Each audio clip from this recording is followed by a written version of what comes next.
Supreme court ఎన్నికల బాండ్ల గురించి ఇచ్చినటువంటి తీర్పు రామోజీరావు గారి కోసమే అనుకుంటా. ఎందుకంటే మన దేశంలో పత్రికలన్నీ అటు ఇటు దిగజారిపోయి ఉన్నాయి. ఇప్పుడు యాంటీ బీజేపీ శక్తులకి ఒక అవకాశం ఇస్తే సరిపోతుంది, అట్లాగే ప్రో బీజేపీ శక్తులకి ఒక అవకాశం ఇస్తే సరిపోతుంది. ఇప్పుడు కాంగ్రెస్ వాడికి ఏమి డబ్బులు ఇచ్చారన్నటువంటిది కాంగ్రెస్ వ్యతిరేక సంస్థలు హైలైట్ చేస్తున్నాయి. అదే సందర్భంలో బీజేపీకి ఏం డబ్బులు ఇచ్చారన్నది వీళ్ళు హైలైట్ చేస్తున్నారు. విశేషం ఏంటంటే ఆంధ్రాలో బీజేపీతో పొత్తు గురించి ఓ పక్కన తెలుగుదేశం పార్టీ వెళ్తే ఆ బీజేపీ దోపిడీ సంస్థ అన్నటువంటి చూపించే ప్రయత్నం ఈనాడు ఆంధ్రజ్యోతి ఇక్కడ చేస్తుంది. తెలుగుదేశాన్ని మాత్రం జాగ్రత్తగా కాపాడుతున్నాయి.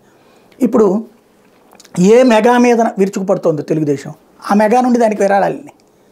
అదే సందర్భంలో విరాళాల్లో విచిత్రం ఏంటంటే అధికారంలో ఉన్నటువంటి వైఎస్ఆర్ కాంగ్రెస్ పార్టీకి తెలుగుదేశానికి మధ్యన 100 కోట్లే తేడా. 350 కోట్ల దాకా వైసీపీకి వచ్చింది, 250 కోట్ల దాకా తెలుగుదేశం పార్టీకి వచ్చింది. కానీ అది హైడ్ చేసి ఇప్పుడు చూడండి, జగన్ ప్రభుత్వ క్విట్ ప్రోకో ప్రైవేట్ కంపెనీలకు దోచిపెట్టి 422 కోట్ల విరాళాలు పొందినవైన విద్యుత్ ప్రాజెక్టులు పొందిన సంస్థల నుంచే 42.11% సొమ్ములు, ఒక్క బాండు కొనుగోలు చేయని సన్నిహిత కంపెనీలు. ఇది రాసుకొచ్చారు. వెరీ గుడ్, తప్పులేదు, ఈ వార్త రాయాలి కూడా.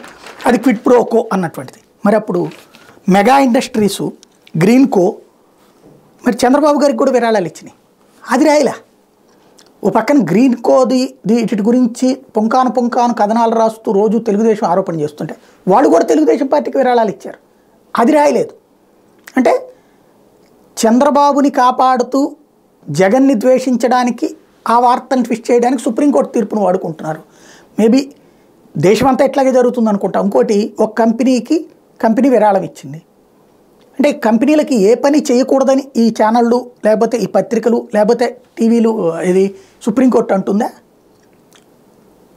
ఇక అప్పుడు దేశంలో ఎవరికి ఏ పని జరగకూడదు కదా. ఇప్పుడు కియా సంస్థకి ఇచ్చారు, కియా సంస్థ దానికి తగినటువంటి బెనిఫిట్ ఏదో ఇస్తుందిగా. అంటే మనకి మంచి జరిగింది అన్నప్పుడు ఏ విరాళమో ఇస్తారు కదా. అది క్విట్ ప్రోకో అయితే అసలు ఈ దేశంలో ఇంకెవడు కంపెనీ పెట్టడు కదా. వేగంగా పని కావాలంటే కంపెనీలకు ఇదే గది చేసేది. అయితే ప్రతిపక్షాలకి కూడా ఇస్తారు, ఇది మర్చిపోతున్నాం. ఇప్పుడు మెగా ఎవరికి ఇచ్చింది?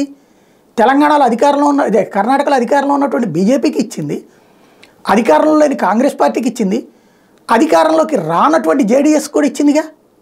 మరి ఇప్పుడు ఏమనాలి దాన్ని? తప్పందామా? ఆంధ్రప్రదేశ్లో కాంగ్రెస్కి ఇది వైసీపీకి ఇచ్చింది, తెలుగుదేశం పార్టీకి ఇచ్చింది, జనసేనకు కూడా ఇచ్చింది కదా. మరి ఏమందాం? అది క్విట్ ప్రోకో అందామా? అంటే విచిత్రం ఎలా నడుస్తున్నదంటే నేరేటివ్ క్రియేషన్.